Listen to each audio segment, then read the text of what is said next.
क्या आपको पता है कि भारत का वो ऐसा कौन सा राज्य है जिसको भाषा को आधार करके बनाया गया था? क्या आपको पता है कि दुनिया की सबसे बड़ी किचन भारत में है? लेकिन क्या आप जानते हैं कि ये जगह कहाँ पर है? क्या आपको पता है कि सिमलपाल नेशनल पार्क में ऐसी कौन सी चीज है जो पूरे दुनिया भर में कहीं पर भी देखने को नहीं मिलता है? क्या आपको ये भी पता है कि चंद्रगुप्त मौर्य जिन्होंने पूरे भारत को जीत लिया था, उन्होंने कभी भी कलिंग पर हमला करने का साहस क्यों नहीं किया था?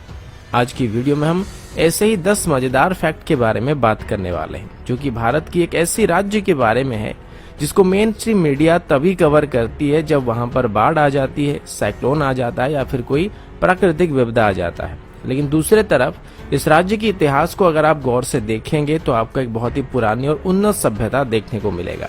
साथ ही इसकी प्राकृतिक सौंदर्य आपको यहाँ पर बार बार आने के लिए मजबूर भी कर सकता है। जी हाँ, मैं उड़ीसा की बात कर रहा हूँ और आज मैं अपने राज्य से जुड़े हुए 10 मजेदार और जानकारी से भरे हुए फैक्ट आप सभी को बताने जा रहा हूँ। फैक्ट नंबर 1, भारत के इतिहास में उड़ीसा ऐसा पहला राज्य था जिसको भाषा को आधार करके बनाया गया था। उड़ीसा में भाषा की जो आंदोलन शुरू हुआ था वो 1895 से शुरू हो गया था और इसे उत्कल गौरव मधुसूदन दास जी के नेतृत्व में आगे बढ़ाया जा रहा था। और फाइनली भारत को आजादी मिलने से पहले ही यानी कि 1936 में ही उड़ीसा को भारत का पहला राज्य बना दिया गया जिसको भाषा को आधार करके बनाया गया था। फैक्ट नंबर 2, उड़ीसा के बरगढ़ डिस्ट्रिक्ट में हर साल धनु यात्रा को आयोजित किया जाता है, जिसमें भगवान श्री कृष्ण और कंस मामा की कहानी को नाटक के रूप में दर्शाया जाता है। इस यात्रा को करीब 8 किलोमीटर की रेडियस में आयोजित किया जाता है और इसे दुनिया का सबसे बड़ा ओपन एयर थिएटर कहा जाता है और इस वजह से इसको Guinness book of world record में भी मान्यता दिया गया है। इस फेस्टिवल में कोई भी प्री रिटन स्क्रिप्ट नहीं होता है और इस फेस्टिवल के दौरान कंस वहां पर किसी भी इंसान को दंड दे सकते हैं। एक बार तो उड़ीसा के पूर्व चीफ मिनिस्टर स्वर्गीय बिजू पटनायक जी को भी कंस राजा को फाइन देना पड़ा था। फैक्ट नंबर 3, उड़ीसा का जो परंपरागत नृत्य है उसको ओडिसी कहा जाता है और ये बात बहुत सारे लोग जानते होंगे। इस नृत्य को सीखने के लिए देश विदेश से लोग यहाँ पर आते हैं, लेकिन ये नृत्य सिर्फ उड़ीसा के लिए गर्व की बात नहीं है, ये पूरे भारतवर्ष की एक पुरानी सभ्यता का प्रतीक है। इस नृत्य कला के बारे में हमारी पुरानी संस्कृत स्क्रिप्चर्स नाट्य शास्त्र में बताया गया है और इसको भारत का सबसे पुरानी नृत्य कला में से एक माना जाता है। इसको मुगल रूल के दौरान या फिर ब्रिटिश रूल के दौरान सप्रेस करने की भी कोशिश की गई थी, लेकिन स्वाधीनता मिलने के बाद इसको हमने दोबारा रिवाइव करने में कामयाबी हासिल कर लिया था। फैक्ट नंबर 4, क्या आपको पता है कि ताजमहल के बनने से काफी पहले से ही कोणार्क टेम्पल को बना दिया गया था और सबसे बड़ी बात यह है कि इसको समंदर के अंदर बनाया गया था। अगर आप कभी भी कोणार्क टेम्पल घूमने के लिए आए होंगे तो आपने देखा होगा कि किस तरीके से बारीक खुदाई करके पत्थरों में अद्भुत कलाकारी का प्रदर्शन किया गया था, जो कि उस वक्त के ओडिया आर्किटेक्चर के बारे में सोचने में मजबूर करता है। इसके बारे में इतने ज्यादा अद्भुत और अनसुनी फैक्ट है जिसको लेके एक पूरी वीडियो बनाई जा सकती है। वैसे अभी आपको जो कोणार्क टेम्पल देखने को मिलता है वो सिर्फ इसका आधा हिस्सा है और जो मेन मंदिर था वो टूट चुका है। इतिहास में कई बार मुस्लिम इन्वेडर्स के द्वारा इसको लूटा गया था और इसको तोड़ने की कोशिश की गई थी और इसी दौरान शायद वो मंदिर टूट गया था। फैक्ट नंबर 5, क्या आपको पता है कि एशिया का सबसे बड़ा विलेज उड़ीसा में है? इस गाँव का नाम भुवन है और ये ढेंकानाल डिस्ट्रिक्ट में पड़ता है। फैक्ट नंबर 6, उड़ीसा के मयूरभंज डिस्ट्रिक्ट में ऐसे पत्थर पाए जाते हैं जो कि लगभग 3 बिलियन साल पुराने हैं और अगर पृथ्वी की बात करें तो ऐसा माना जाता है कि पृथ्वी की उम्र करीब 4.5 बिलियन ईयर है।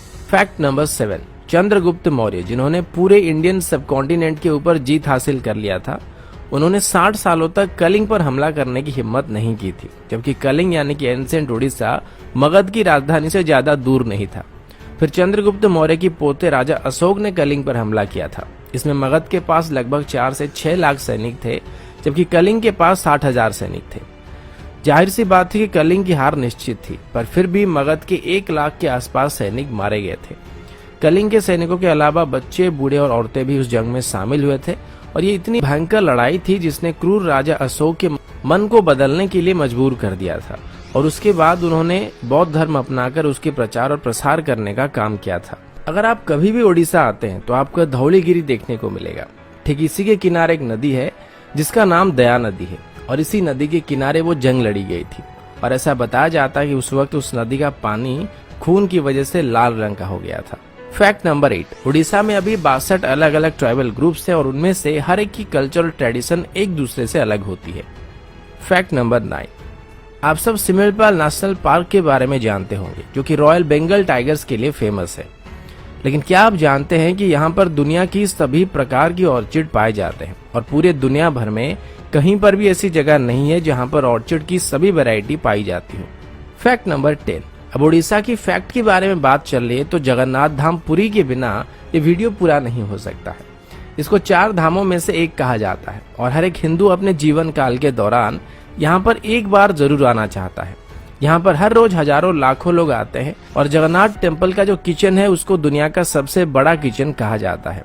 यहाँ पर 200 चूल्हे और करीब 400 कुक यहाँ पर रोज खाना बनाते हैं। यहाँ पर खाना बनाते वक्त 7 मटकों को एक के ऊपर एक करके रखा जाता है और सबसे पहले ऊपर वाले मटके का खाना तैयार होता है और सबसे अंत में नीचे वाले मटके का खाना तैयार होता है, जो कि चूल्हे के ऊपर बैठा होता है। औसतन यहाँ पर हर रोज 10,000 लोग खाना खाते हैं, लेकिन मंदिर में जो खाना बनाया जाता है उसकी क्वांटिटी साल भर सेम रहती है। लेकिन मजे की बात तो ये है कि यहाँ पर खाना कभी भी वेस्ट नहीं होता है और उसी खाने को कुछ हजार लोगों को परसा जा सकता है और 20 लाख लोगों को भी परसा जा सकता है। दोस्तों, ये थी उड़ीसा के बारे में कुछ मजेदार फैक्ट को लेके एक छोटी सी वीडियो। आशा करता हूँ वीडियो आप सभी को पसंद आया होगा। अगर आपको वीडियो अच्छा लगा तो इसको लाइक और शेयर जरूर कीजिएगा